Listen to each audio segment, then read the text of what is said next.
What if you used the shuttle to steal a military camera satellite and use Isn't that that just for your own that camera? that you can't.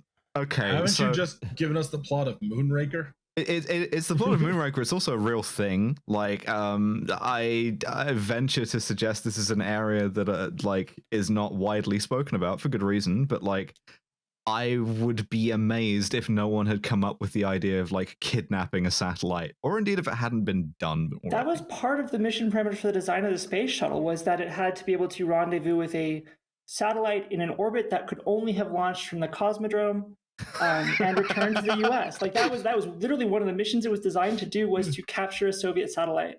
Yeah, I'm just adding the extra things that Launched out of then you Baikonur. use the satellite for, like street photography. Yeah.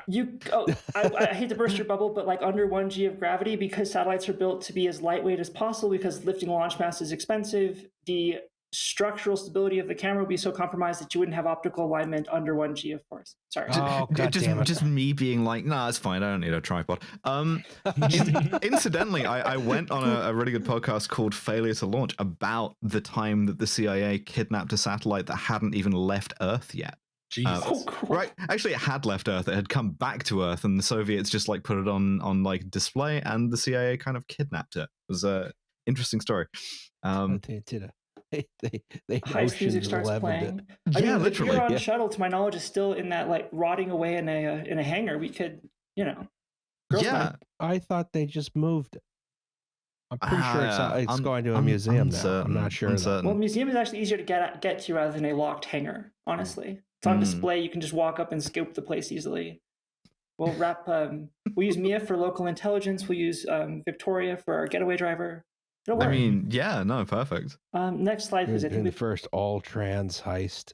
I put in a slide for us to wantonly speculate about weather satellites and other Earth-observing systems and their use as military assets for detection and surveillance. It is surprising how many Earth-observing weather satellite jobs require a top-secret clearance. Justin, would you be so kind as to click the link in the slide notes? Oh, hold on. Let me see if I don't know what those coordinates go to, but I can take an educated guess. Allow weathercams.faa.gov to access your location. Well, hold on a second. I'm having some trouble clicking this from PowerPoint. Justin, it's your house. It's an image of your house. Is it an image of? I don't believe you. Yes, it is. It literally is. Ross, don't open that. No, I'm gonna it's like an do alarmingly high resolution image of your house. Yeah, that's Oh, look! What a surprise! Someone's blocking the gate.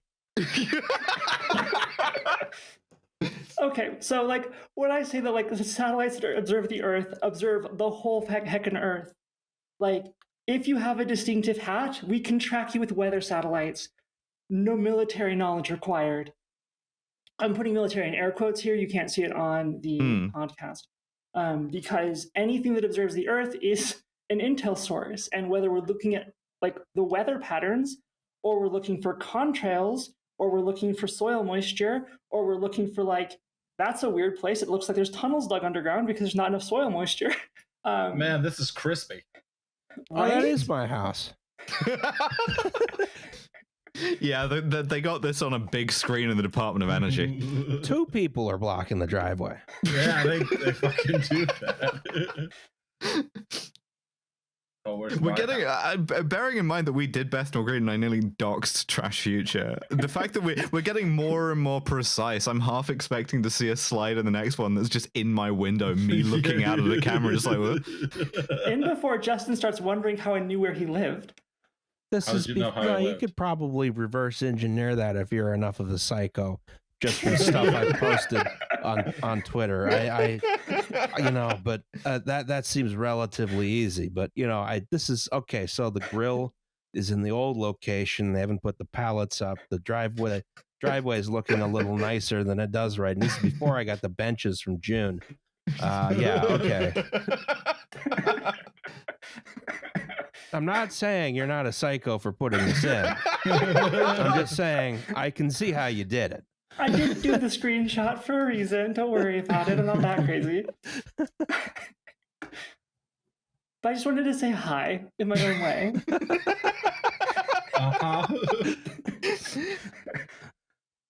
Okay, so right now, radar is one of the many tools used to detect aircraft and stealth things. Satellites, which we'll talk about more in the ship part of the episode, are more vulnerable to satellites than they are to radar because they're pretty close to the ground, and most radar has a radar floor where the noise of the reflections off of the ground buries any signal that you'd get from a returning airplane. This is a key feature of the 2005 movie Stealth and the Maverick. And stopping the big timer. Maverick from a more recent blockbuster. They all talk about flying under the radar floor. With satellites, you don't really have a floor if you're not actually underground pretty far. We have to cover the Earth in a big tarp. Yes. Sherwin-Williams, give us your money. All that paved the Earth. Yeah. So, roughly speaking, we now move to the next sort of arc of the podcast, which is if these are all your ways of detecting an aircraft or whatever, something that doesn't want to be detected, what can you do about this, right? What sort of countermeasures exist? And one of them is, what if balloon? What if big balloon? If it's stupid and it works, it isn't stupid. Yes. Arguable if this works, you know? They're pretty easy to spot. We knew about them on radar for a while. We thought they were weather balloons at first, to my knowledge. And when you do find them, you don't really need a $67 billion fighter program to pop them, although the US decided to use one to do the same. Funnily enough, the F-22 hadn't had any aerial kills yet, hadn't had any kills of any kind. So they were like, well, we spent 4 years of... Well, got that sweet high altitude capability, you know. Mm-hmm. This is a weekend I lost a lot of sanity points because East Palestine happened the same time. Yeah. Right. And what was the leading news story? We popped the balloon. Well, yeah, it's better to talk about using a... So we're gonna rank defense programs in costs of...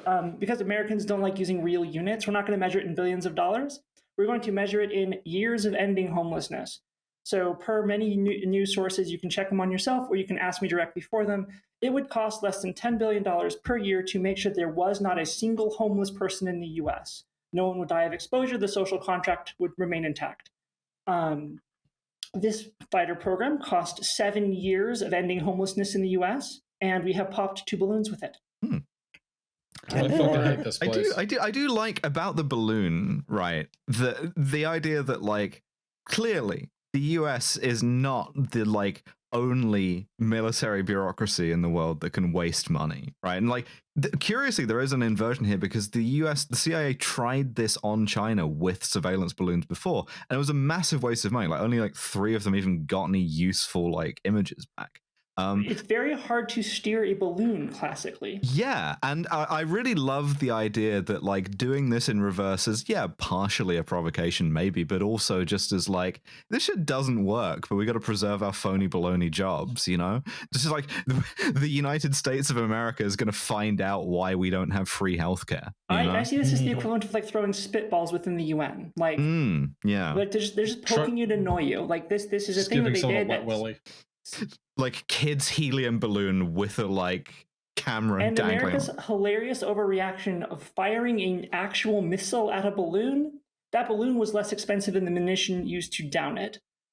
Like, between the cost of the F-22's fuel, the pilot's training, the missile, we came out, to use an EVE Online term, ISK negative on this encounter. I mean, they kind of threw everything out. I remember seeing photos of it, of the, like, balloon taken from the cockpit of a U-2, and I'm like, man, dude, get another balloon. Like, famously, balloons are hard to steer. I just noticed from the earlier picture. Oh boy. That the building 8 doors down has a really nice balcony I've never seen before because you can't see it at street level.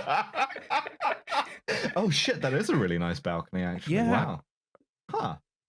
Ah, that's nice with a nice, like, you know, like, gabling on that. Wow. Okay. Oh yeah, it's got a nice gable. You know, this we got a lot of nice houses in this neighborhood.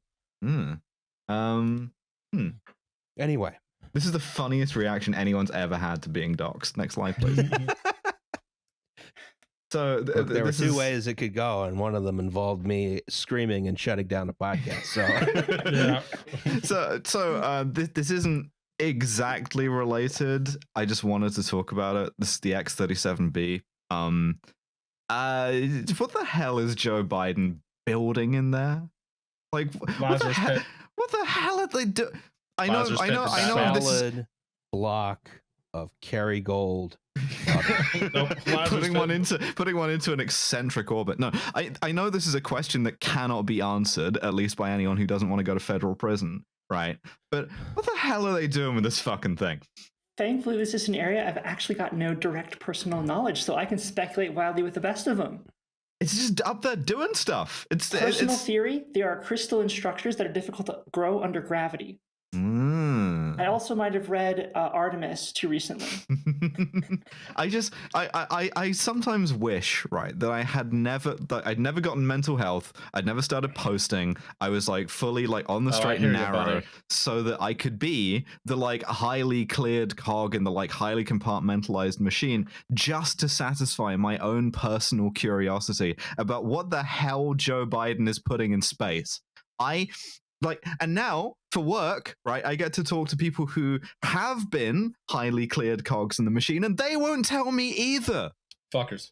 If I told you, I wouldn't get to listen to more episodes of the podcast. I can be trusted with classified information. I swear. You cannot be. They're like growing turbine blades in there, and like, you know, in 20 years, it's just going to be common knowledge, and they're going to be on like the latest, zombie version of the 737. Honestly, given the orbit, I suspect that it's more of it has something with a lens on it that goes that they open the bay doors, and that's what that's what they're doing with it. I see. It's a very highly elliptical Earth orbit. It's, I believe, sun synchronous. Correct me if I'm wrong. Actually do, and engage with the comments below, like and subscribe. The angle of it suggests to me that this is an observation mission. Because there's nothing you would need to do in space for nearly a straight year, completely unmanned, other than observe things. Joe Biden has built the Earth a selfie camera. Stick. Yeah, it's another fucking camera. I mean, like a really, really big one. It's hoping to be aliens. Big and empty and tries to kill humans. I don't know why we're in space. I like sending cameras into space. I'd love to go to a different planet, but I don't want to spend any time in the in-between. Like, I want to go to France and I want to do it on a boat. That'd be fun, but I don't want to spend a lot of time on the water. That just seems like a bad idea. Yeah, that's reasonable. I've been to France on a boat. Yeah, me too. I was with you, actually. Yeah, we both went to France on a boat. You gotta take the short way. Next slide, please.